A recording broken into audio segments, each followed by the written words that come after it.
Astaghfirullah. Bismillahirrahmanirrahim. Assalamualaikum warahmatullahi wabarakatuh. Waalaikumsalam warahmatullahi wabarakatuh. Alhamdulillah.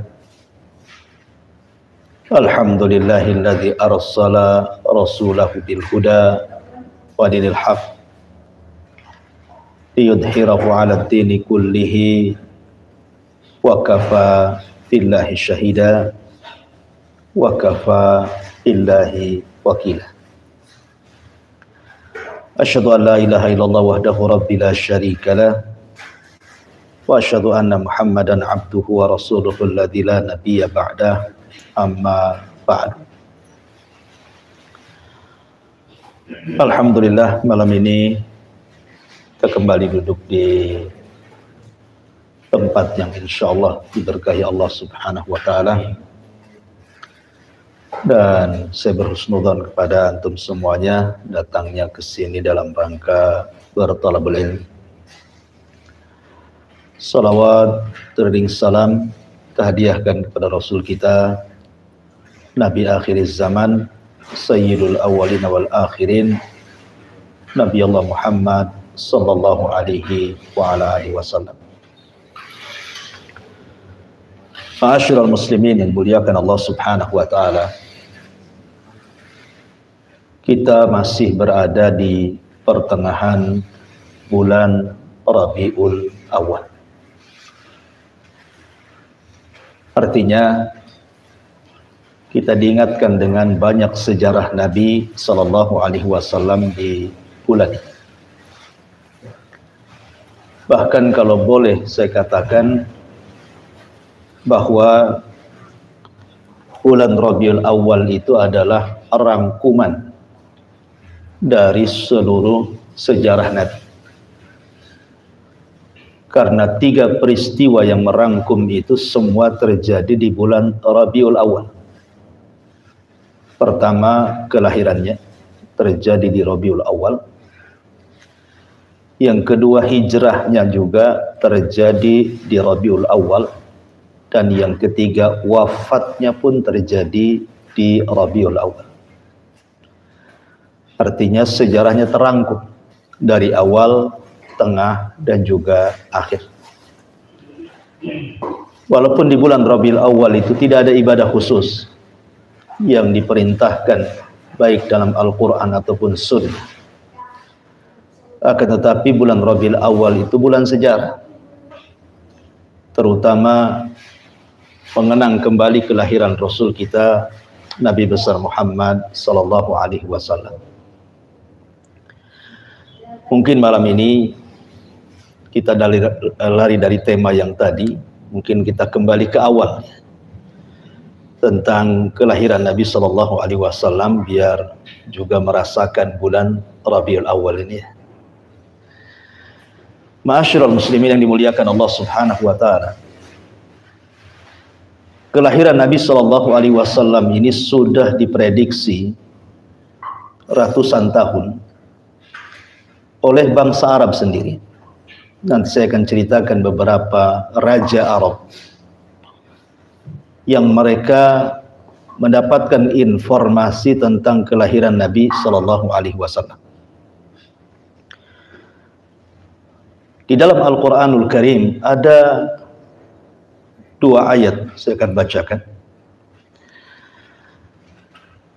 di mana Allah Subhanahu wa taala menceritakan tentang kaum yang disebut dengan Tubba. Allah Subhanahu wa taala berfirman, "Kadzabat qablahum qaumun Nuhin wa ashabur rasyyi wa Tsamud wa 'adun wa fir'aun wa ikhwanu Lut wa ashabul aikati wa qaumut Tubba kullun kadzabar rusula fa haqqa wa'id." Telah mendustakan sebelum mereka kaum Nuh, kemudian kaum Rash, kemudian Tsamud, kemudian bangsa 'Ad dan juga Fir'aun, serta kaum Lut, dan juga ashabul Aikah, serta kaum Tubbah. Semua mendustakan para utusan, maka mereka berhak mendapatkan ancaman. Dalam surat yang lain Allah mengatakan, ahum khairun am qaumut Tubbah walladzina min qablihim akhlaqnahum innahum kanu mujrimin. Apakah mereka lebih baik ataukah kaum Tubbah? Dan orang-orang yang sebelum mereka kami hancurkan karena mereka adalah umat yang pendosa. Di dalam dua ayat ini, dalam surah Dukhan dan juga surah Qaf, di sini Allah Subhanahu wa taala menjelaskan kepada kita ada satu kaum yang disebut dengan kaum Tubbah. Siapa kaum Tubbah ini? Kalau kaum Ad ma'ruf, diutus kepada mereka Nabi Allah Hud. Kaum Samud juga ma'ruf, diutus kepada mereka Nabi Allah Saleh. Kemudian ashabul Aikah ma'ruf, disebut dengan Madian, diutus kepada mereka Nabi Syuaib. Dan begitu seterusnya. Lalu siapa kaum Tubbah ini? Ma'asyiral muslimin yang dimuliakan Allah Azza wa Jalla, ada yang mengatakan bahwa Tubbah ini adalah kaum Sabah. Kaum yang dihancurkan oleh Allah Subhanahu wa taala karena kekufuran mereka kepada para nabi. Jadi diutus kepada mereka nabi, mereka kufur. Padahal kaum Sabah ini kaum yang luar biasa dari segi nikmat yang Allah Subhanahu wa taala anugerahkan kepada mereka. Tetapi kemudian mereka kufur nikmat, akhirnya Allah Subhanahu wa taala jebolkan satu bendungan Ma'rib, akhirnya melulantakkan satu kota. Banjir. Yang ingin saya ceritakan bukan kaum Tubbah, tapi Tubbahnya. Beda kaum Tubbah dengan Tubbah. Kalau Tubbah itu rajanya, kalau kaum Tubbah itu umatnya. Ya. Allah Subhanahu wa taala tidak pernah mencela Tubbah. Yang Allah cela itu kaumnya. Kenapa? Karena Tubbahnya justru orang soleh. Sampai-sampai Ali radhiyallahu an ketika ditanya tentang Tubbah ini, apakah dia seorang nabi, ataukah dia seorang rasul, ataukah dia seorang raja, ataukah dia hamba yang soleh? Ya. Maka beliau mengatakan beliau bukan nabi, beliau bukan rasul, beliau adalah raja dan hamba yang saleh. Jadi ini kisahnya mirip dengan Raja Ethiopia, ya, Raja Najasyi. Karena Raja Najasyi yang namanya Ashamah ibn Afjur itu masuk Islam, tetapi satu Ethiopia semua kufur. Makanya saat wafatnya Najasyi, Nabi SAW mensalat gaibkan karena tidak ada yang menyolatkan di Ethiopia. Makanya Rasul kemudian merintahkan sahabat untuk melaksanakan salat gaib. Dari sini terjadi polemik tentang salat gaib. Apakah salat gaib itu dilakukan hanya untuk jenazah yang belum disolatkan, ataukah boleh juga salat gaib itu bagi jenazah yang sudah disolatkan? Karena Nabi SAW hanya melakukan salat gaib kepada Najasyi, dan Najasyi belum disolatkan. Tapi ini masalah fikih, ada yang membolehkan yang sudah disolatkan, ada yang tidak membolehkan, khusus kepada yang belum disolatkan saja. Tapi saya tidak hendak cerita Najasyi, saya hendak cerita Tubbah. Kalau kita bercerita tentang Raja Tubbah, atau dikenal dengan As'ad, Tubban As'ad, seorang raja Yaman, maka sebelumnya ada raja yang dikenal dengan sebutan Rabi'ah ibn Nasr. Rabi'ah ibn Nasr itu dia adalah keturunan Adnan. Adnan ma'ruf dari kakek buyut Nabi sallallahu alaihi wasallam. Jadi Rabi'ah ibn Nasr ini adalah penguasa Yaman, penguasa Arab. Suatu ketika dia bermimpi, dikagetkan dengan mimpinya, karena mimpinya itu sangat menakutkan. Akhirnya kemudian dia undang seluruh dukun-dukun, mulai ahli bintang munajib, ahli romal menggunakan pasir-pasir, sampai yang meramal menggunakan tangan. Pokoknya semua dukun dari kalangan diundang semuanya. Maksudnya untuk mentakwilkan mimpinya. Akhirnya kemudian dukun-dukun ini mengatakan kepada sang raja Rabi'ah ibn Nasr ini, kira-kira apa mimpinya? Biar kami takwilkan. Tapi Rabi'ah ibn Nasr mengatakan cerdas dia. Kalian tidak mungkin sanggup mentakwilkan mimpiku. Karena yang bisa mentakwilkan mimpiku adalah yang bisa menebak mimpiku seperti apa. Cerdas ya kan? Ya. Kalau kalian tidak bisa menebak mimpiku seperti apa, bagaimana akan mentakwilkan mimpiku, katanya. Akhirnya semua dukun satu persatu mundurlah. Tidak ada yang bisa mentakwilkan mimpinya.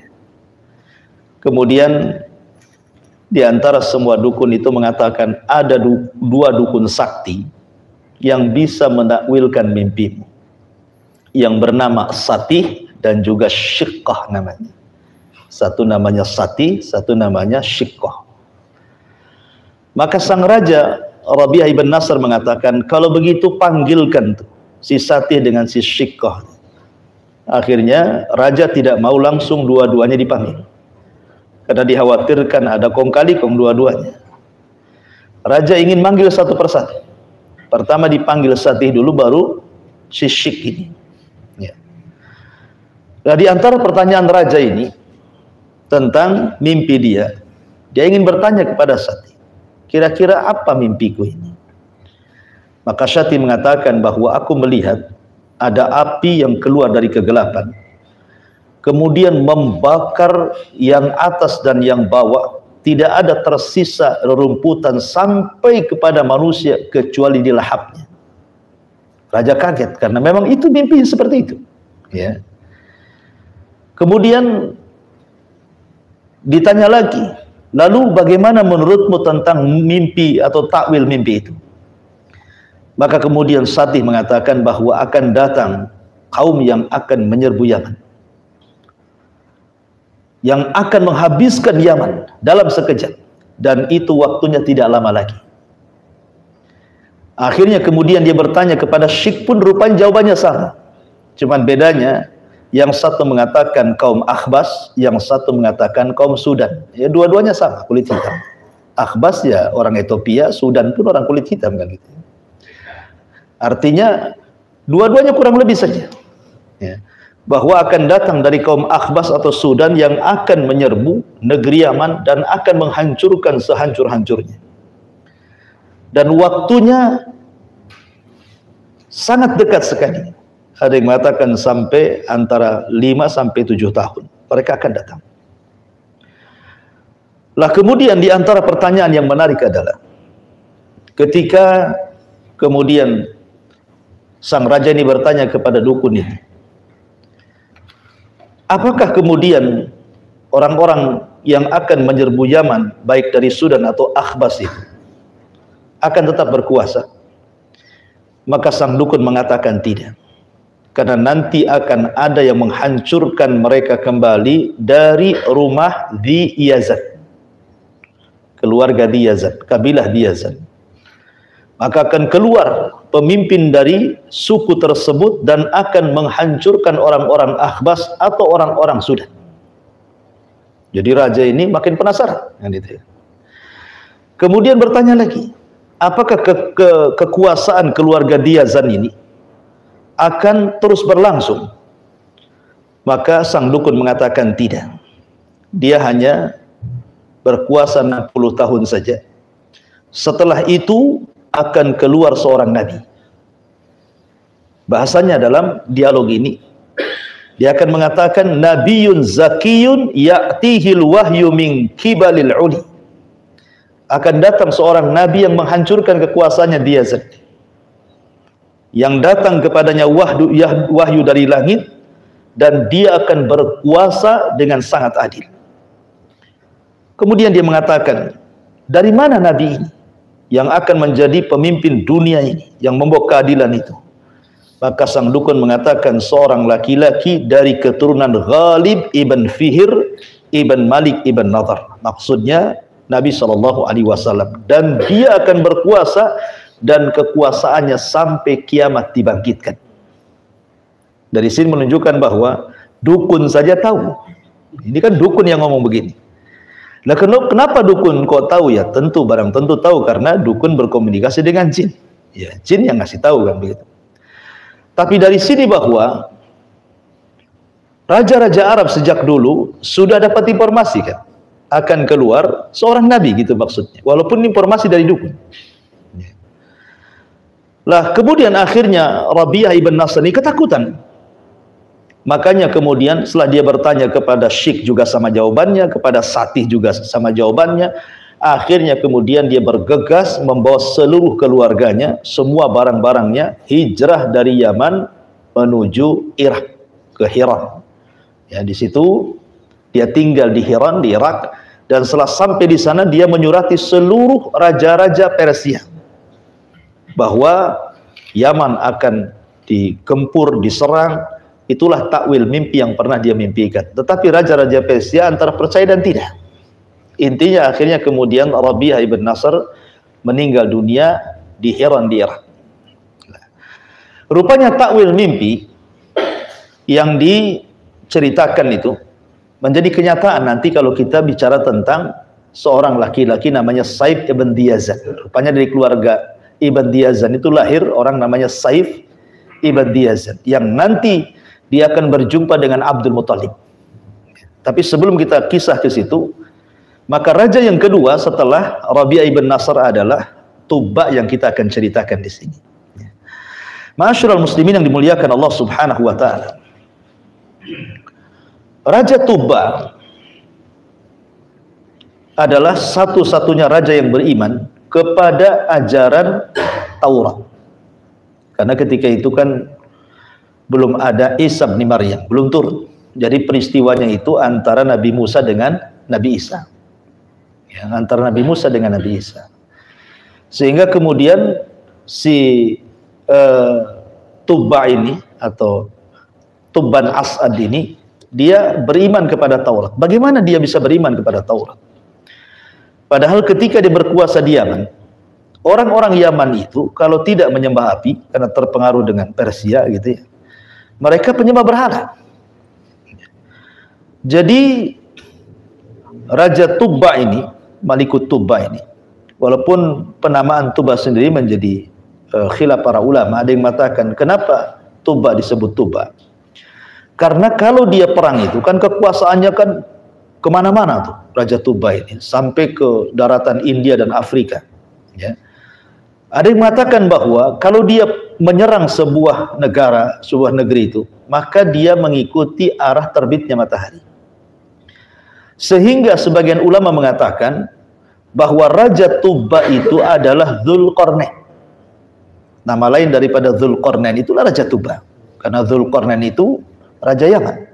Setiap yang didahului dengan Dzu berarti menunjukkan Raja Yaman. Seperti Dzunwas, penguasa Nejron, pakai Dzu juga ya. Dzulqarnain, berarti kalau ada Dzu itu menunjukkan penguasa Yaman. Ada yang mengatakan Tubba adalah Dzulqarnain. Tapi ada juga yang mengatakan tidak. Istilah Tubba itu menurut Imam Ibnu Katsir rahimahullahu taala adalah setiap raja yang menguasai 3 wilayah Yaman. Pertama Himyar, yang kedua Saba, yang ketiga Hadraul Maut. Kalau ada raja menguasai 3 daerah ini, berarti rajanya disebut Tubba. Dan istilah Tubba itu istilah Raja Yaman. Sebagaimana Fir'aun istilah Raja Mesir, Kisra istilah Raja Persia, Kaisar istilah Raja Romawi gitu ya. Termasuk juga Yogyakarta dengan istilah Mangkubuwono gitu kan. Itu kan istilah-istilah saja. Namanya kan bukan itu. Ya, ada juga yang mengatakan Tubba itu hanya istilah Raja Yaman. Namanya Tabban As'ad. Ya. Lah Tabban As'ad ini seorang peniaga. Walaupun dia seorang raja, tetapi seorang peniaga. Orang kaya, dermawan, dan begitu seterusnya. Jadi kalau dia safar menuju Syam, biasanya dia mampir ke Madinah.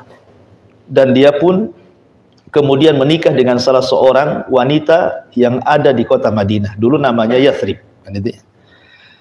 Jadi menikahlah dengan seorang wanita Yathrib, punya anak. Kemudian anaknya itulah tidak dibawa ke kerajaannya Yaman, tetapi sengaja diletakkan di Madinah.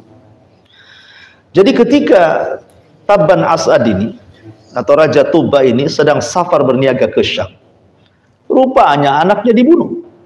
Ya, anaknya dibunuh oleh orang Yathrib dengan cara makar dibunuh. Lah pembunuhan anaknya ini kedengaran kepada Raja Tuba ini yang sedang safar menuju Syam. Ya, akhirnya dia balik lagi ke Yaman, kemudian mengumpulkan pasukan besar untuk menghancurkan Yathrib, Madinah mungkin sekarang. Ya. Maka betul kemudian dia bawa pasukan besar, kemudian sudah mendekati Yathrib dan hampir dihancurkan. Karena ketika itu di Yathrib banyak orang Yahudi. Ya, tersebar di Madinah, di Khaybar, di Taim, banyak orang-orang Yahudi yang sebelumnya mereka terusir oleh orang-orang Romawi gitu ya. Karena kenapa di Madinah itu ada orang Yahudi? Karena terusir oleh orang-orang Romawi yang sebelumnya dengan Bukhtun Nasr kan itu ya. Ya, kebelakangan kan dikuasai orang-orang Romawi karena mereka suka ngacau di Syam itu, akhirnya diusir oleh orang-orang Romawi. Sehingga akhirnya mereka harus cari tempat yang tidak ada kait-mengait dengan wilayah di bawah Romawi. Ya, mereka terpaksa harus hijrah ke Yathrib karena itu bukan wilayah kekuasaan Persia ataupun Romawi gitu ya. Kemudian alasan yang terbesar bukan itu. Karena juga ulama-ulama Yahudi mengatakan bahwa negeri itu adalah negeri tempat hijrahnya Nabi.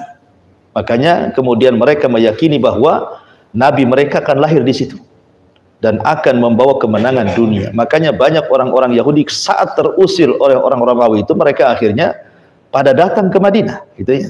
Dan tersebar di beberapa kabilah, salah satunya di Madinah, di Khaybar, dan begitu seterusnya.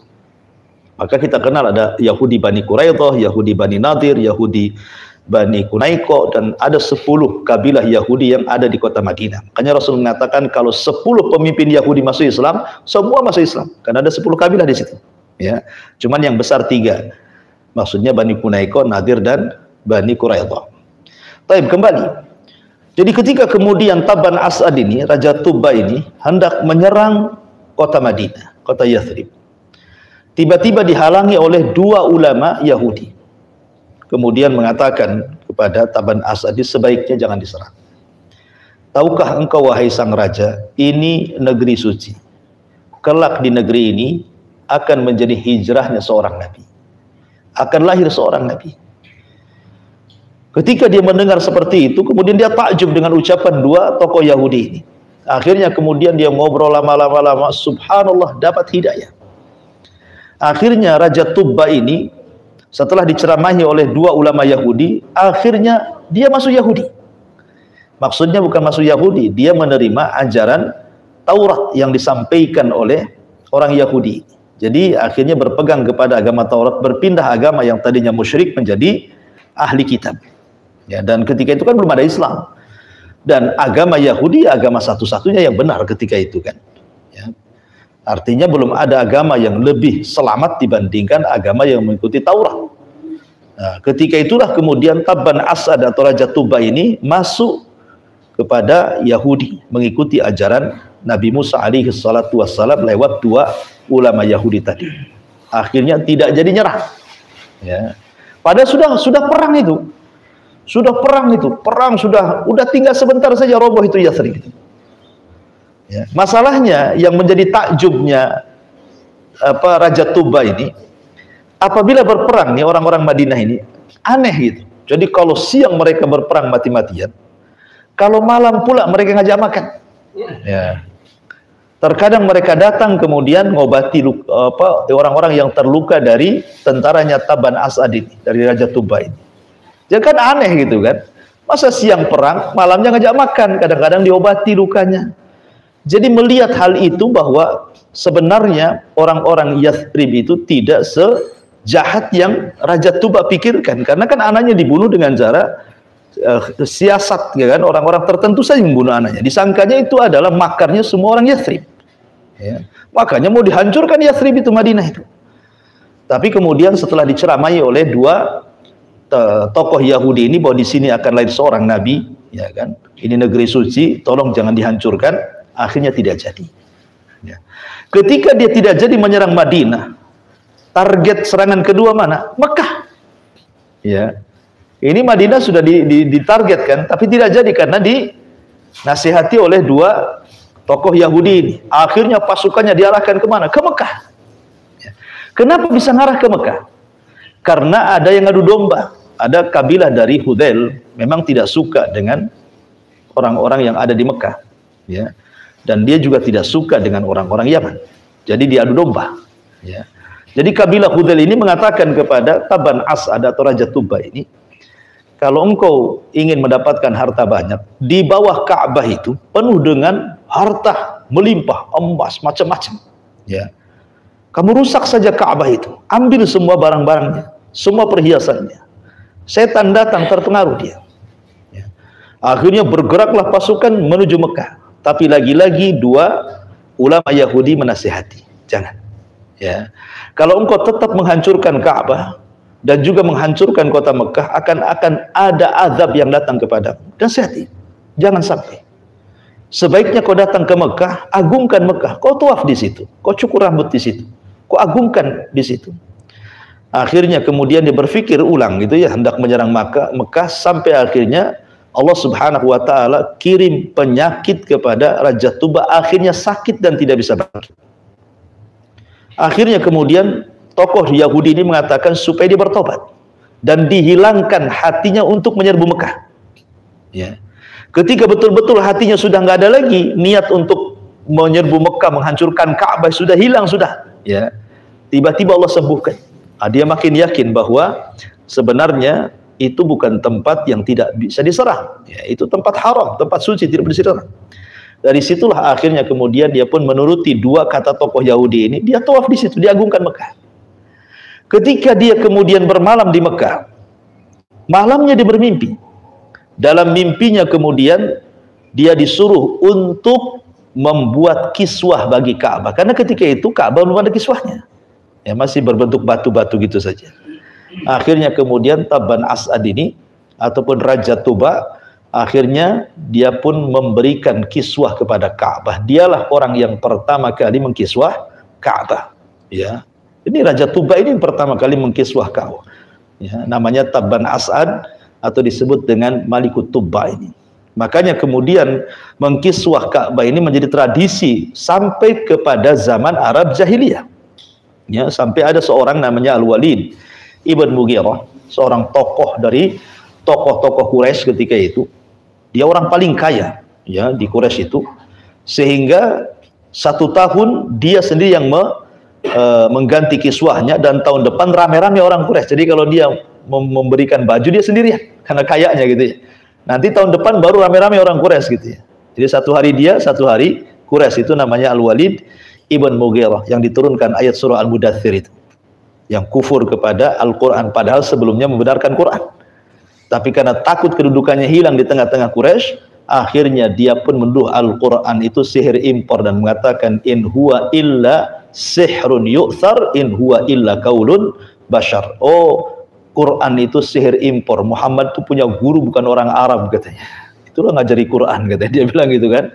Dan Quran itu ucapan manusia. Sejak itulah Allah kemudian turunkan ayat dzarni wa man khalaqtu wahida, sampai kepada sauslihi sakor. Saya akan masukkan si Walid ke neraka sakor. Karena awalnya membenarkan Quran, tetapi akhirnya mendustakan Quran gitu. Hanya gara-gara soal jabatan takut hilang. Al-Walid ini. Tetapi yang saya ceritakan Walid ini orang dermawan, karena dia mengkiswah Ka'bah itu setahun dia sendiri. Nanti tahun depannya baru orang-orang Quraisy gitu. Ya. Jadi sampai tradisi kiswah Ka'bah dari sejak zaman Raja Tuba sampai hari ini kan, kerajaan Saudi setiap tahun kemudian mengganti kiswah Ka'bah, ya kan. Baik, masyarakat muslimin yang dimuliakan Allah Subhanahu wa taala. Lah ketika itu dua orang Yahudi ini sebenarnya sudah menginformasikan kenapa kemudian Raja Tuba tidak boleh menyerang Madinah dan kenapa pula tidak boleh menyerang Mekah. Ya tadi karena kemudian membaca kitab-kitab Taurat bahwa disinilah akan lahir seorang nabi. Makanya kemudian Raja Tuba sebelum pulang ke Yaman, dia meminta kepada orang-orang Madinah dan mengatakan, nanti kalau muncul Nabi itu, tolong kalian harus ikut Nabi itu. Kalian harus tolong Nabi itu. Pokoknya dia berikan nasihat kepada baik penduduk Mekah atau Madinah, kalau muncul Nabi itu ikut. Jadi itu jauh-jauh hari itu kan. Ya, baik sebelumnya Rabi'ah ibn Nasr sampai kepada Tabban As'ad Raja Tuba saja sudah demikian. Bahkan ada yang mengatakan bahwa ketika di Madinah dia sempat kemudian membeli sebuah tanah di situ, ya kan, dan dia menghendaki bahwa tanah itu supaya menjadi tempat tinggal nanti Nabi di akhir zaman. Dan subhanallah menjadi sebuah kenyataan, karena tanah itu belakangan kemudian ditinggali oleh seorang sahabat namanya Abi Ayyub Al-Ansari. Dan ketika Nabi SAW hijrah, di mana Rasul menginap? Di rumah Abi Ayyub Al-Ansari. Lah tanah itu miliknya Raja Tuba, kan itu. Jadi memang jauh-jauh hari, dah tahun sebelumnya itu memang sudah diprediksi akan muncul seorang Nabi. Ya. Tapi kemudian Raja Tuba pun kemudian meninggal dunia. Akhirnya Yaman dikuasai oleh orang-orang Akhbas. Kita kenal dengan sejarah Nejron, ya, karena ketika itu kemudian dikuasai oleh seorang raja namanya Dzunwas, ya. Dzunwas yang ma'ruf kisahnya kalau kita membaca surat Al-Buruj, ada namanya kisah Ashabul Ukhdud. Disitulah rajanya sudah ganti, namanya Dzunwas. Lah Dzunwas ini, ikhwatu fillah muliakan Allah Subhanahu wa taala, dia bekerja sama dengan tukang sihir. Jadi banyak keanehan-keanehan yang dimunculkan oleh Dzunwas itu yang dibuat oleh tukang sihir, sehingga lambat laun kemudian Dzunwas ini ngaku Tuhan. Padahal yang membuat keanehan itu tukang sihir di belakangnya. Ya. Lah tukang sihir ini sudah tua banget gitu ya. Akhirnya tukang sihir ini mengatakan kepada Raja Dzunwas, wahai Dzunwas, ini sudah tua. Dan kalau saya meninggal, tidak ada yang bisa melindungi kamu. Sebaiknya kau cari anak muda. Saya akan turunkan ilmu sihir saya kepada anak muda itu. Dicarinya anak muda yang paling cerdas, dapat pula. Akhirnya diturunkanlah ilmu sihir kepada anak muda itu. Masalahnya, dari rumah anak muda ke tukang sihir itu, melewati satu kanisah. Ini kan sudah periode orang-orang Nasrani masuk. Karena sudah, orang-orang Nasrani sudah masuk Yaman. Kalau sebelumnya kan belum ada, ya, Yahudi dulu masuk. Ya, Yahudi yang membawa siapa? Tabban As'ad gitu ya, karena dia sudah masuk Yahudi, kemudian pulang ke Yaman, ngajak orang Yaman masuk Yahudi, tapi mereka kan tidak mau. Ya, makanya kenapa Allah mencela kaum Tuba, karena mereka tidak mau masuk Islam, tidak mau masuk agama Yahudi, maksudnya ketika itu agama yang paling benar gitu ya. Tapi rajanya tetap soleh masuk Islam, makanya Quran tidak mencela Tuba, yang dicela kaumnya Tuba. Sampai dia meninggal, dia Islam sendirian gitu ya, kaumnya tidak ada yang masuk Islam, makanya mereka diadab dengan cara seperti azabnya kaum Saba tadi saya ceritakan, mirip azabnya dengan mereka, ya, dengan cara dikeluarkan banjir sehingga habis kotanya gitu ya. Kemudian setelah itu muncul lagi raja namanya Dzunwas. Lah ini Dzunwas ini ngaku Tuhan dia. Lah dari perjalanan anak muda ke tukang sihir itu, ada tempat ibadah milik rahib. Jadi dia penasaran ya, ini tempat apa masuk anak muda ini? Rupanya ada ibadah yang berbeda dengan ibadah yang ia yakini dan semua orang Yaman yakini. Kok ibadahnya lebih baik? Dia ngikuti fitrahnya. Akhirnya belajar. Jadi satu sisi dia belajar kepada si rahib, sisi lain belajar ke tukang sihir. Kan beda jadinya kan. Yang satu belajar tauhid, yang satu pula belajar syirik kan gitu ya. Yang satu sihir, yang satu tauhid gitu ya. Tetapi fitrahnya anak muda ini tertarik dengan ajaran rahib. Akhirnya sejak itu dia tidak mau lagi belajar kepada tukang sihir, tetapi ingin membuktikan mana yang lebih sakti ini, ya, dua ajaran ini. Ketika dia mendengar ada sebuah desa selalu diganggu binatang buas. Jadi cari binatang buas itu. Setelah ketemu diambil kerikil. Jadi bersumpah, kalau memang ajaran sang rahib ini lebih hebat dibandingkan ajaran si tukang sihir itu, tolong bunuh ini dengan kerikil kecil, tanpa mantra, ya kan? Kalau dia pakai mantra ya jelaskan gitu ya, karena dia ingin membuktikan bahwa ajaran sang rahib itu lebih benar. Kan tidak perlu mantra, karena tauhid gitu ya. Dilempar mati, ya. Rupanya tanpa mantra pun mati katanya. Ngapain saya belajar sihir gitu kan gitu ya? Tanpa mantra saja dia mati. Sejak itulah dia nggak mau belajar lagi tukang sihir dan fokus belajar kepada sang rahib sampai akhirnya sang rahib mengatakan, semua ilmu yang sudah kuajarkan sudah selesai.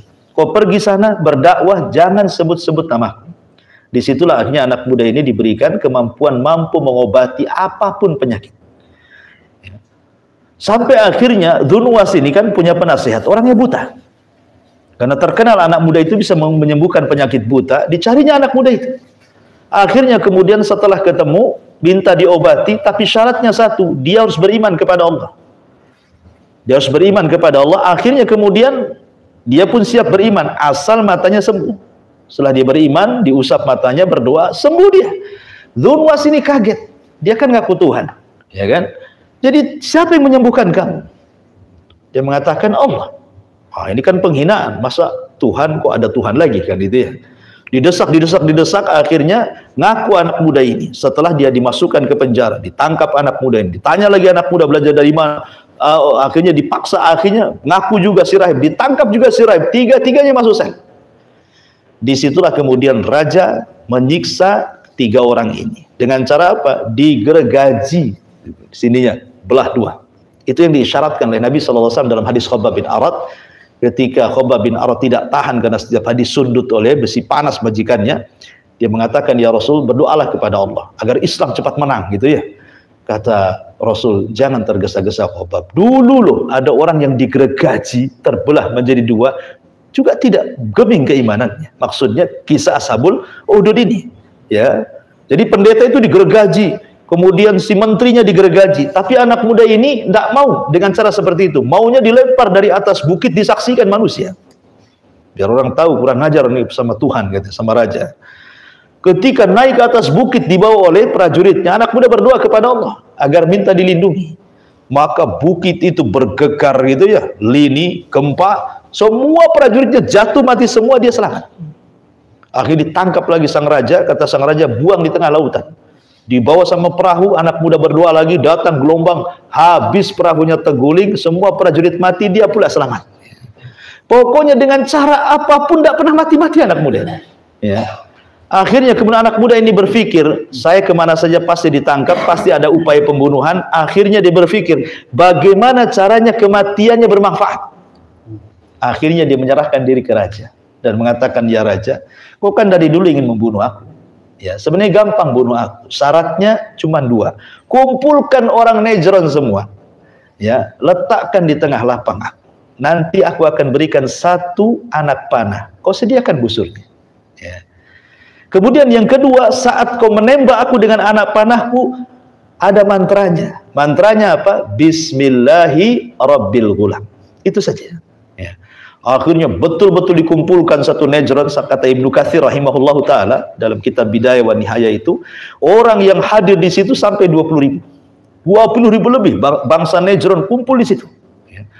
Raja Dzunwas sudah siap-siap dengan panahnya. Ketika Raja Najran Dzunwas ini melesatkan panahnya, dia tidak lupa membaca mantra yang diajarkan anak muda itu. Apa mantranya? Bismillahi Rabbil Ghulam. Dengan menyebut nama Allah, Rabbnya anak muda itu. Tidak paham bahasa itu menggagalkan ketuhanannya. Ya kan, dia kan ngaku Tuhan. Kenapa disebut Tuhan orang? Itu maksudnya. Ya, harusnya menyebut dirinya lah kan dia Tuhan. Kenapa pula sebut Tuhan orang? Berarti dengan menyebut nama Tuhan anak muda itu batal ketuhanannya. Tidak sadar dia. Batal ketuhanannya. Ketika raja ngomong begitu, 1 Najran mengatakan aman Nabi Rabbil Ghulam. Saya beriman dengan Robnya si Gulam itu, katanya. Pusinglah raja. 3 orang yang kurang ajar, sekarang 20.000 di depannya kurang ajar. Coba hilang 3, tunggu 20.000. Akhirnya sang raja minta yang 20.000 murtad, tak mau. Disediakanlah parit api, 1 persatu dimasukkan ke api. Subhanallah, tidak ada yang murtad satupun. Ya, makanya kisah yang disebut Ashabul Uhdud. Kisah Ashabul Uhdud, baca dalam surah Al-Buruj. Ya. Masalahnya, kezaliman apapun ikhwatu fiddin, apalagi menghilangkan nyawa sampai 20.000 orang. Allah mengatakan, wala tahsabanna alladziina ghafilan amma ya'malu zalim. Jangan kau sangka Allah itu lalai dari orang-orang yang zalim. Ya. Tiba-tiba kemudian dari 20.000 itu ada yang lolos, ada yang melarikan diri. Kemana? Malaysia. Ingat ketika itu ada 3 kerajaan Nasrani besar. Ya. Yang pertama Syam, Romawi, yang kedua Habasyah, Ethiopia, yang ketiga Mesir. Ya. Kalau Syam dipimpin Herakli, kalau di Ethiopia dipimpin Najasyi, kalau di Mesir dipimpin oleh siapa? Muqawqis. Yang ketika disurati oleh Nabi untuk masuk Islam, enggan, tetapi memberikan hadiah 2 budak, 1 Maria Kiptia dan 1 Raihanah. Gitu ya. Kemudian Maria diambil budaknya Rasul dan Raihanah dihadiahkan kepada Hasan ibn Thabit. Ya. Lah, kemudian ketika itu Raja Romawi kan jauh Romawi ke Yaman. Makanya akhirnya dia menyurati kolega yang sama-sama negara Nasrani, ya Habasyah. Dia kirim surat ke Habasyah. Bahwa ini tanggung jawab Habasyah, ya, untuk menyerang Najran. Akhirnya Habasyah itulah ngirim pasukan besar yang dipimpin oleh 2 jenderal yang dikenal dengan, yang pertama namanya Riyadh, yang kedua namanya Abroha. Nah, disinilah muncul nama Abroha yang kelak akan menghancurkan Ka'bah. Jadi Najasyi ini mengirim 2 jenderal, 1 Riyadh, 1 Abroha. Dikirim pasukan besar untuk menghancurkan Najran. Karena yang dibakar hidup-hidup itu semua beragama Nasrani masalahnya. Marahlah gitu ya. Mungkin kalau dalam bahasa TNI itu jiwa korsa lah kan itu ya. Mereka dibantai ya kayak kita orang Palestina dibantai, kita sakit hati juga kan gitu ya. Maka mereka pun sama mengirim pasukan, dihancurkan Najran sehancur-hancurnya. Rajanya dibantai. Dunuas ini. Berkuasalah Riyadh dan Abroha. Pertama Riyadh berkuasa. Abroha tidak suka dengan Riyadh. Dibunuh Riyadh sama Abroha. Kan kawannya dibunuh. Liciknya Abroha itu. Dibunuh. Ya. Ketika dia membunuh Riyadh, kemudian dia pula yang berkuasa Najran, Raja Habasyah marah. Ada apa jenderalnya dibunuh? Akhirnya kemudian dia ngirim surat mengancam, kenapa kau bunuh jenderalku? Sebentar lagi datang pasukan besar, akan kubantai kau Abroha. Abroha cerdas. Untuk mengambil hati Najasyi, dia kirim hadiah banyak-banyak dari Yaman. Gitu. Supaya jangan diserang. Rupanya ketika melihat loyalnya Abroha kepada Najasyi, akhirnya Najasyi pun kemudian ya menerima dan menganggap Abroha masih bagian wilayah Najasyi yang ada di Yaman. Sejak itulah maka Najran, kekuasaan Abroha, masih mengikut orang-orang Akhbash atau orang-orang Habasyah. Lah, di Yaman itu ada satu raja Arab namanya Dhi Yazan. Nah, ini tadi teringat dengan kisahnya siapa? Dukun yang meramalkan mimpinya siapa? Rabi'ah ibn Nasr. Oh, nanti orang-orang Akhbas itu akan terusir oleh keluarga Dhi Yazan. Nah, inilah Raja Dhi Yazan. Ada satu tokoh Raja Arab namanya Dhi Yazan. Itu kan sudah dikalahkan sama Abroha. Dia punya istri. Istrinya cantik. Ya. Akhirnya Abroha tertarik dengan istrinya Dhi Yazan ini. Diculik istrinya. Lah kebetulan Dhi Yazan ini dari istrinya ini punya anak namanya Saif. Keluarlah nama Saif ibn Dhi Yazan. Ya, Saif ibn Dhi Yazan. Masih kecil. Jadi diculik ibu sama anaknya ini sama Abroha. Kemudian si Dhi Yazan ini penguasa Yaman ini diasingkan. Ya, karena sudah dikuasai Abroha wilayah Yaman masalahnya kan. Jadi raja-raja Yaman takutlah. Diambil istrinya nggak bisa apa-apa. Akhirnya Dhi Yazan ini kemudian kabur kemana? Kabur ke Romawi. Ya, minta bantuan, tapi ya nggak mungkin lah Romawi bantu untuk menyelesaikan permasalahan dia dengan Abroha, sama-sama Nasrani kan itu ya. Sama-sama Nasrani nggak mungkin ya kan. Akhirnya dia ke Persia yang beda agama tentunya kan. Lah Raja Persia ini Sarwan, Sarwan, dia janji-janji saja, ya nanti saya bantu. Akhirnya dia tinggal di Persia sebulan, 2 bulan, setahun, 2 tahun, sampai dia meninggal. Nggak dibantu-bantu sama Sarwan ini. Ya. Kembali ke kisah Yaman. Jadi istrinya Dhi Yazan ini punya anak kecil namanya Saif. Menikah pula dengan si Abroha. Punya anak namanya Masruq. Dan Abroha juga punya anak dari istri yang lain namanya Yaksum. Ada Yaksum, ada Masruq. Yaksum ibn Abroha, ada Masruq ibn Abroha. Lah ketika kita kenal penyerangan Ka'bah, ya kan? Abroha dihancurkan oleh Allah Subhanahu wa taala dengan burung ababil. Sehingga tidak ada tersisa pasukannya. Dia diselamatkan ke Son'a, tapi juga nyawanya tidak tertolong. Akhirnya Abroha meninggal. maka diganti kekuasaannya dengan anaknya namanya Yaksum. Tapi Yaksum tidak lama. Ya, akhirnya dikuasai oleh Masruq. Masruq ini saudara seibu dengan Saif ibn Yazan. Ya, saudara seibu, ya kan? Jadi ketika masih kecil, masa remaja-remaja, bertengkarlah Masruq dengan si Saif ini. Akhirnya sampai mencela bapaknya. Saif ini dikiranya dia anak Abroha, kan dia nggak tahu bapaknya. Ya kan masih kecil gitu ya. Akhirnya dia ngadu sama ibunya, sebenarnya saya ini anak siapa gitu maksudnya gitu. Kok saya bukan anak Abroha kan? Dicela bapaknya, Yazan ini. Jadi ibunya baru membuka kartu. Engkau itu anak dari raja Arab yang direbut kekuasaannya sama Abroha.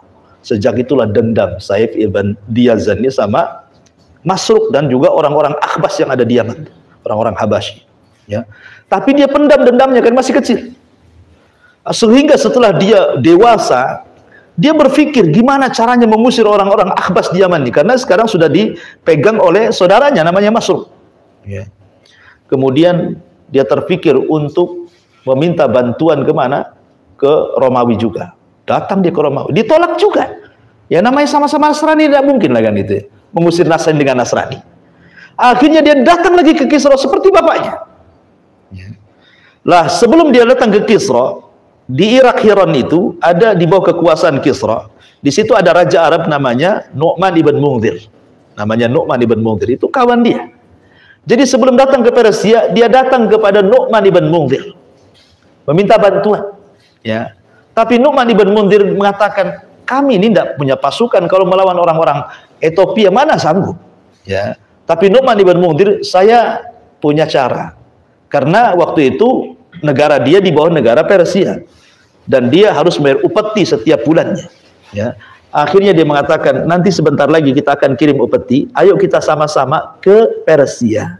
Kita akan minta bantuan ke Persia. Nah, gitu kata Nu'man ibn Munzir, sarannya. Maka Saif ibn Yazin ini akhirnya berangkat dengan Nu'man ibn Munzir ke Raja Persia. Kita tahu bahwa Raja Persia itu dituhankan oleh orang-orang Persia. Jadi kalau Raja duduk di singgasana pakai tirai, gitu kan, maka kalau ada orang datang tuh harus sujud. Tidak boleh tidak sujud. Kalau sudah tirai dibuka, nampak Raja, sujud semua orang Persia itu. Jadi Nu'man ibn Munzir, Saif ibn Yazan masuk, semua sujud. Nu'man ibn Munzir sujud, kecuali Saif ibn Yazan. Tidak sujud, cuma nundukin aja. Raja Persia kan aneh, ini kurang ajar, ini siapa ini? Harus semua orang sujud kok dia nggak sujud. Akhirnya tanya, kenapa kok tak sujud katanya. Terus dia mengatakan kepada Nu'man ibn Munzir, ya Nu'man, ini siapa orang ini? Berani-beraninya kok tidak sujud kepadaku katanya. Kata Nu'man ibn Munzir, dia adalah Raja Arab, sedang bertamu. Oh, Raja Arab katanya kan.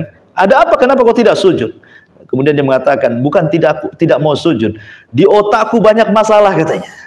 Aku tidak sempat sujud kata dia bilang kan. Kemudian diceritakan ya masalah dirinya, sampai akhirnya kemudian dia minta bantuan kepada Raja Kisra Persia ini. Tetapi kan Yaman itu negara padang pasir, bukit, unta, kemudian kambing, apalah gunanya kan itu. Jadi orang Persia, kami kaya. Kalau kami harus membantu kamu merebut Yaman, lah apa Yaman itu? Yaman itu hanya gunung, padang pasir, hanya unta, ya kambing. Apa manfaatnya bagi kami gitu maksudnya. Sudahlah pulang saja, saya kasih hadiah. Ya. Akhirnya dikasih hadiah uang, dikasih hadiah sutra, macam-macam gitu ya. Keluar dia, subhanallah. Bukan itu yang dimaukan Saif. Akhirnya dia mencoba untuk mencari perhatian raja. Dia teriak di depan gerbang istana kepada orang-orang miskin. Ya fuqara'ul madain, katanya. Hei, orang-orang fakirnya orang-orang Madain. Madain itu kan kotanya ini ya, Persia. Ya. Kemari, ini saya banyak uang katanya. Dilempar-lempar duitnya sama Kisra.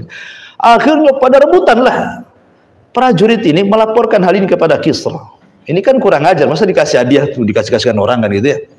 Berarti memang orang ini ada masalah gitu ya. Dipanggil balik akhirnya. Sebenarnya kau ini mau nyapa gitu. Ah, dia ceritakan. Hei Kisra katanya.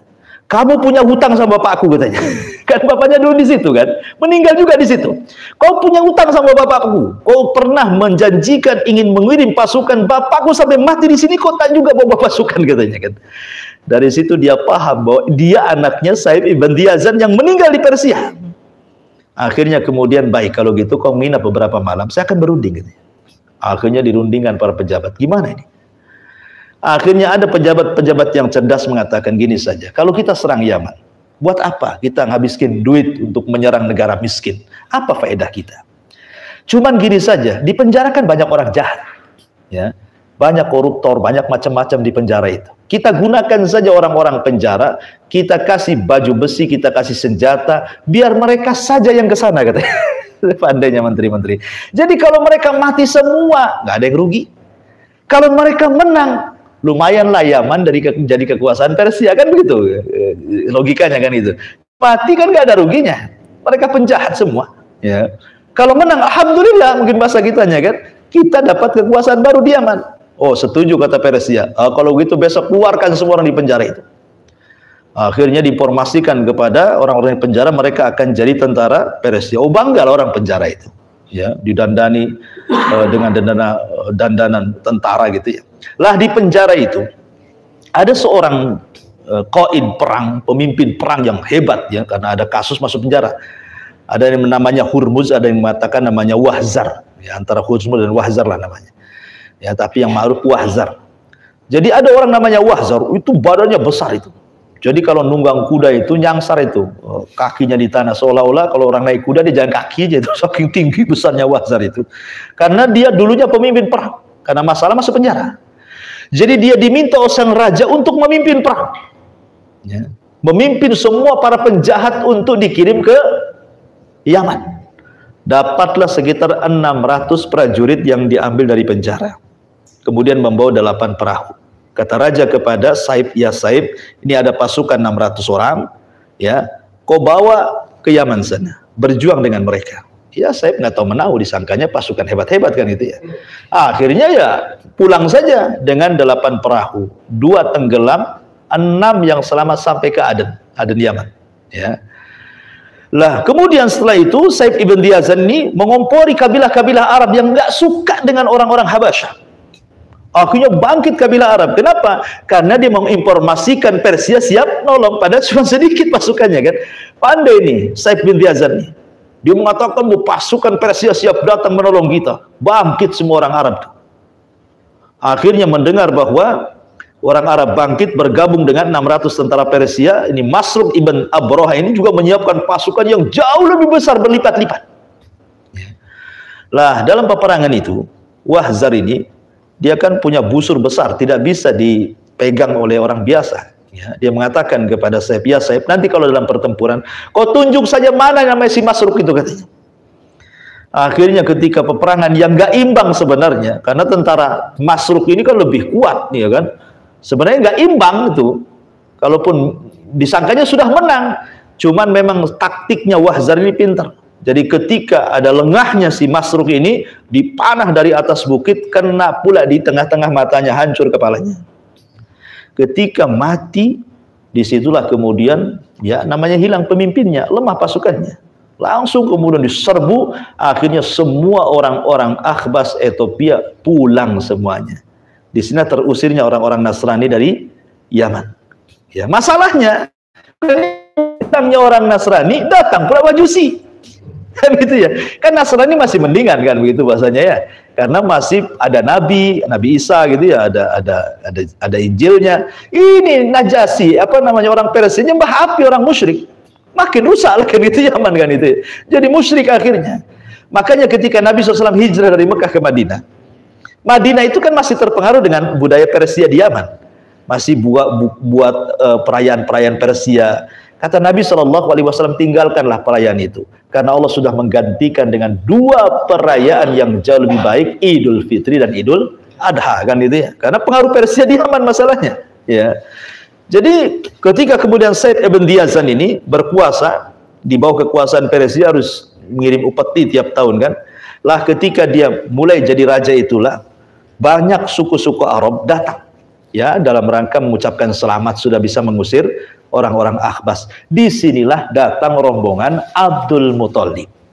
Ya, Abdul Muthalib datang bersama Abdullah ibn Jad'an, bersama Abdullah ibn Abdi Syamsi, bersama siapa lagi, bapaknya Khadijah itu Khuwailid, ya kan.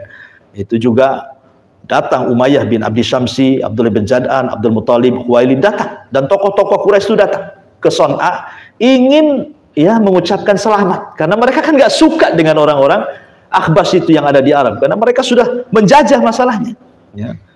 Lah ketika itulah maka kan nggak kenal Saib ibn Diyazan dengan Abdul Muthalib ini. Ya. Baru kenalan setelah berjumpa. Siapa kamu gitu ya? Saya Ahlul Haram, saya memuliakan Baitullah begini. Kemudian Saib ibn Diyazan melihat muka Abdul Muthalib, dia teringat dengan apa yang pernah dia baca dari kitab-kitab yang selama ini dia baca, dan dia pun yang punya pengetahuan yang ya kedukun-dukunan lah mungkin begitu ya, ramal-ramalan gitu ya. Akhirnya dia minta waktu dengan Abdul Muthalib untuk berbincang dua mata. Nah, kalau 4 mata kebanyakan ya, 2 mata saja. Akhirnya kemudian diceritakan bahwa aku melihat raut mukamu wahai Abdul Muthalib. Ya, aku lihat bahwa akan lahir seorang nabi dari keturunanmu, katanya.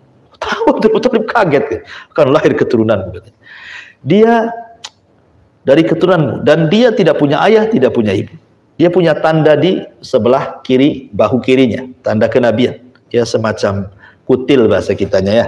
Ya, sebesar telur burung gitu, dalam riwayatkan gitu.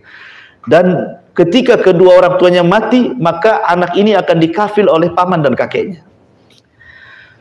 Banyak cerita, sampai Abdul Muthalib itu terperangah lah. Kok tahu orang ini? Maksudnya apa ini kan? Baru Abdul Muthalib cerita, ya memang saya punya cucu, katanya.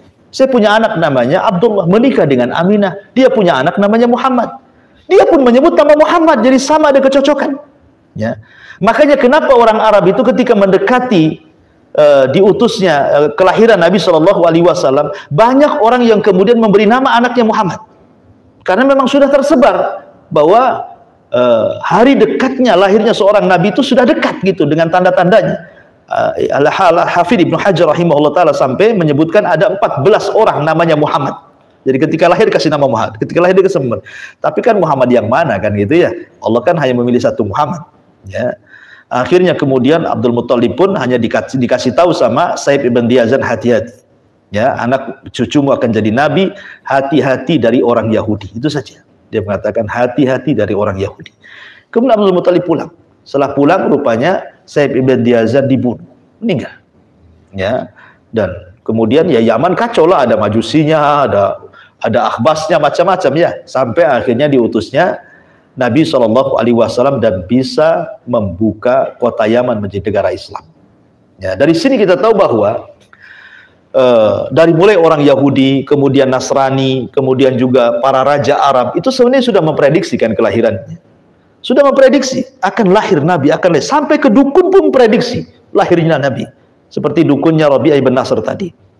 Dari sini menunjukkan sebenarnya kenabian Nabi SAW itu sudah tidak dilakukan lagi. Apalagi orang-orang Yahudi yang memang sejak dari dulu mereka datang ke Arab itu karena terusir oleh orang-orang Romawi, dan juga karena membaca kitab-kitab mereka paham betul tentang kenabian itu. Makanya kenapa orang-orang Khazraj dan Aus itu mendapatkan informasi secara detail tentang kelahiran Nabi dan tentang diutusnya Nabi. Dari siapa? Dari orang Yahudi. Makanya ketika mereka haji pertama ketemu dengan Nabi, mereka lihat tanda-tandanya kok kayak diceritakan orang Yahudi ini. Akhirnya mereka beriman duluan kan. Orang Khazraj dan Aus akhirnya jadi orang-orang Ansor. Yahudi yang sudah nunggu ratusan tahun dan beriman. Ya. Padahal ketika kelahirannya, mereka tahu malam ini ada yang melahirkan seorang Nabi. Kenapa? Karena ada tanda yang disebut dengan irhasat. Irhasat itu kan ada keanehan sebelum lahir, mendekati kelahiran, ada keanehan saat kelahiran, dan ada keanehan setelah kelahiran. Itu namanya irhasat. Ya. Adapun sebelum kelahiran ya kayak tadilah, munculnya perang gajah 50 hari kan, setelah itu baru lahir Nabi gitu ya. Terus kemudian juga macam-macam lah. Tetapi walaupun demikian banyak riwayat-riwayat yang dhaif, yang maudhu. Ya.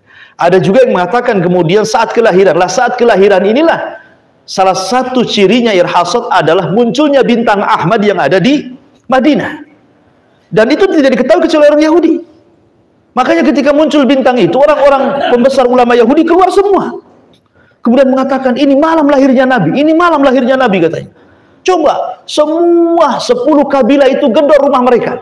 Ada nggak wanita yang melahirkan? Coba bayangkan, dari mulai Bani Quraidah, Bani Kunaiko, Bani Nadir, Bani Auf, Bani Ghassan, macam-macam kabilah Yahudi di Madinah itu. Subhanallah, malam itu tidak ada satupun wanita yang melahirkan.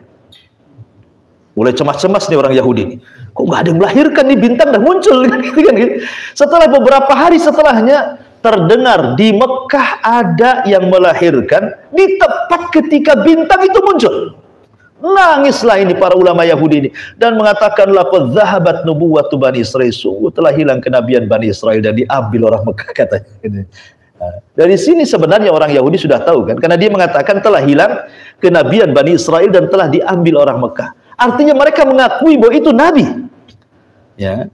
Cuman karena hasadnya, kenapa orang Arab, kenapa nggak Bani Israel? Itu yang menjadikan terhalangnya hidayah orang-orang Yahudi. Hanya gara-gara tidak dari Bani Israel itu saja. Kenapa? Karena selama mereka tinggal di kota Yathrib, mereka sudah berperang melawan Khazraj dan Aus itu ratusan tahun. Sehingga orang Arab itu sudah jadi musuh dia. Kok nabinya dari musuhnya gitu bahasanya. Ya, itu yang kemudian menjadi dendamnya orang Yahudi itu. Kok yang selama ini kita perangi orang-orang Arab, kenapa pula nabinya dari situ gitu. Makanya kenapa kemudian mereka hasadnya luar biasa. Tidak mau. Padahal sudah jelas buktinya nih, ya. Ketika Nabi SAW hijrah ke Madinah, pembesar Yahudi ini menghadap Nabi, kemudian bertanya beberapa soalan dan mengatakan, kalau kau bisa menjawab kau seorang Nabi, kalau kau tidak bisa menjawab kau bukan Nabi. Nabi bisa menjawab semua soalan itu. Tidak ada yang tidak bisa dijawab Nabi. Kenapa? Karena wahyu turun. Ketika orang Yahudi mengatakan, yang ngasih tahu jawabanmu siapa ya Muhammad? Kemudian kata Rasul, Jibril. Oh, Jibril musuhku katanya. Jibril musuh kami katanya. Jadi sampai ke Jibrilnya dimusuhi. Makanya turun ayat man kana aduwwa lillahi wa malaikati wa Jibril wa Mikal kan gitu ya. Fa innahu aduwil kafir. Siapa yang musuhi Allah, malaikatnya, Jibrilnya, Mikailnya, dia musuhnya mereka semuanya. Mereka orang-orang kafir kata Allah. Jadi sampai seperti itu menolak kebenaran ya. Jadi memang orang-orang itu sudah tertutup hatinya, keras orang-orang Yahudi itu. Padahal sebelum-sebelumnya justru para ulama Yahudi yang menghabarkan akan kelahiran Nabi ketika siapa Raja Tuba menyerang Madinah dan juga menyerang Mekah. Jangan, ini tempatnya Nabi. Jadi jauh-jauh hari mereka sudah ngomong begitu Yahudi itu. Tapi kenapa tidak beriman? Sekali lagi, tsumma qasat qulubuhum, karena keras hati mereka. Ya. Jadi ma'asyiral muslimin yang dimuliakan Allah Azza wa Jalla, intinya bahwa bulan Rabiul Awal walaupun menjadi khilaf para ulama, Al-Imam Ibnu Hazm mengatakan bahwa Nabi itu lahir di bulan Ramadan sebenarnya. Karena alasannya diangkatnya beliau menjadi Nabi dan Rasul itu di bulan Ramadan, di malam Lailatul Qadar. Artinya kelahirannya pun harusnya di bulan Ramadan. Tapi pendapat ini dilemahkan para ulama. Dan jumhur ulama mengatakan bahwa Nabi SAW lahir di bulan Rabiul Awal. Adapun harinya jelas. Rasul ditanya tentang hari Senin, apa kata Rasul? Itu hari yang aku dilahirkan. Jelas harinya. Ya. Adapun tanggalnya menjadi khilaf para ulama. Ada yang mengatakan tanggal 2, ada yang mengatakan tanggal 8, ada yang mengatakan tanggal 12, ada yang mengatakan tanggal 18. Adapun bulannya, maka jumhur mengatakan Rabiul Awal walaupun diselisih Ibnu Hazm dan mengatakan bulan Ramadan. Adapun tahunnya sepakat orang Arab karena ketika itu belum ada kalender dan kejadiannya setelah perang Gajah, makanya kemudian dinasabkan ke orang Gajah. Kalau disingkat hari Senin tanggal 12 bulan Rabiul Awal tahun Gajah. Nah, gitu istilahnya. Itulah kelahiran Nabi sallallahu alaihi wa ala alihi wasallam. Ya, saya kira sampai di sini mengenang juga Rabiul Awal. Silahkan kalau ada yang mau bertanya.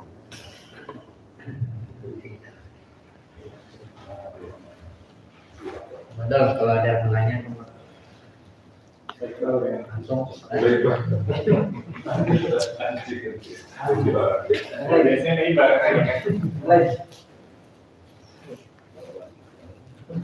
Ya, tanya. Iya. Kalau Yaman itu artinya Arab ya? Asal Arab itu Yaman.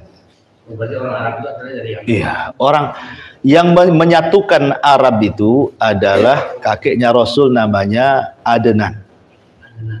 Adnan itu Yaman. Bukan gini, Ismail ini punya keturunan sampai ke Adnan. Ya. Adnan inilah yang kemudian kakek-kakeknya ada yang namanya Ya'rub. Kakeknya Adnan itu ada namanya Ya'rub, keturunan Ismail. Ya'rub itu diambil dari Arab. Ya, Arab itu turunan Ismail itulah dari Qahtan, ya kan? Arab itu kan ada Arab Badiah, ada Arab Baidah, ada Arab Musta'rab kan itu. Ada Arab Baidah yang sudah punah. Itulah seperti kaum Ad, kaum Samud itu udah punah gitu ya. Ada Arab yang belum punah, ya. Ada Arab yang musta'rab, bukan orang Arab, tapi fasih bahasa Arab jadi orang Arab, seperti Ismail.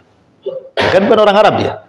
Tapi kan fasih berbahasa Arab. Makanya ada kaidah para ulama, walaupun Anda bukan bermuka Arab, tapi fasih berbahasa Arab berarti Anda Arab. Walaupun Anda mancung seperti Petruk, tapi tidak bisa bahasa Arab, Anda bukan orang Arab. Itu kan ada kaidah seperti itu ya. Kenapa? Karena Ismail bukan orang Arab. Ismail itu orang Palestina. Datang ke Mekah, pandai bahasa Arab, jadi orang Arab dia. Makanya disebut Arab kan, turunannya disebut Arab. Bani Ismail, ya kan? Sampai kepada Adnan. Adnan ini bercabang. Ya, punya anak dua, yang satu diletakkan di Yaman, yang satu diletakkan di Hijaz untuk menyatukan antara Arab Hijaz dan Yaman. Itulah Adnan yang menyatukan kabilah itu. Jadi akhirnya Yaman dengan Hijaz ya satu kesatuan Arab. Tapi asal Arab itu di Yaman. Karena kaum Ad itu di Yaman. Kaum Tsamud itu di Yaman peristiwanya. Nabi Hud dan Nabi Soleh gitu ya. Ya, kemudian menyebar sampai ke Hijaz, sampai ke mana ya. Maksudnya asal Adnya yang Arab-Arab dulu gitu ya. Tapi maksudnya kalau Ka'bah ya tetap ada di Mekah. Kalau Ka'bah itu. Karena Nabi Adam kan di situ awalnya kan. Ya. Wallahu a'lam. Tapi Yaman itu bukan berarti Madinah seperti Yathrib gitu ya. Kenapa banyak orang Yahudi? Apakah orang Yahudi yang pertama tinggal di Yathrib? Tidak. Yang pertama ya orang Arab. Tapi orang Arab yang sudah punah. Nah, yang ketika banjirnya bandang Nabi Nuh kan menghancurkan, merubah semua isi bumi kan. Nah, sampai tersapulah Madinah gitu ya. Baru datang orang Yahudi. Artinya sebelumnya sudah ada orang Arab. Yahudi ini datang belakangan. Baru setelah Yahudi menempat, datanglah orang-orang Yaman, Khazraj dan Aus ke Madinah gabung di situ. Ya, baru kemudian Rasul datang gabung juga di situ. Gitu maksudnya ya. Madinah itu tempat gabung-gabungan orang di situ. Wallahu a'lam. Nabi Ismail Palestina sama lah Nabi Isa, Nabi Ismail itu orang Palestina termasuk. Ya. Yahudi itu Palestina. Ya. Kalau Yahudi kan keturunan Nabi Yakub. Ya, ada namanya anaknya Nabi Yakub itu namanya Yahuda. Itulah turunannya disebut Yahudi. Ya, makanya Yahudi dengan Israel itu nggak sama. Kalau kita katakan negara Israel, nggak benar. Ya, negara Yahudi kita katakan, jangan negara Israel. Karena Israel itu diambil dari Israel. Israel itu nama suci, nama seorang Nabi Yakub. Ya, kita katakan ya negara Yahudi gitu saja. Jangan bilang Israel. Israel itu nama baik. Dia nama lain daripada Nabi Yakub. Ya, Nabi Yakub itu punya anak banyak, 12. Bukan Yahuda saja. Ada Lawa, ada Nabi Yusuf, ada Binyamin, macam-macam. Ya. Makanya tidak pantas kita katakan Israel. Kita katakan itu negara Yahudi. Selesai. Ya. Wallahu a'lam. Ya. Baik, cukup. 9:30. Ya, saya kira mudah-mudahan ada manfaatnya tema kali ini. Subhanallah bihamdika asyhadu an la ilaha illa anta astaghfiruka wa atubu ilaik. Allahu ta'ala. Assalamualaikum warahmatullahi wabarakatuh.